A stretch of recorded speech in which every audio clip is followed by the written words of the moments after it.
Welcome you all to the first lecture of this course. So,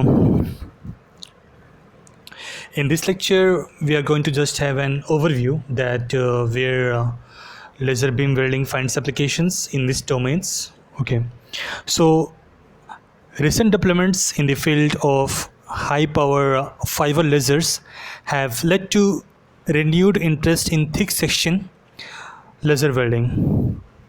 A number of carried out research and various studies have shown that high power fiber lasers welding offers the best potential for high speed processing of different kinds of metals and alloys.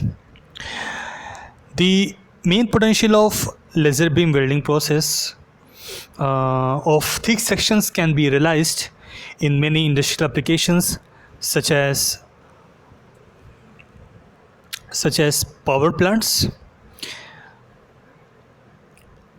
which can be used to join very thick metal sheets, and also the laser beam welding finds applications in the joining of sheets or thick sheets or plates in shipbuilding domain, and also it finds application in the joining of very thick circular pipelines.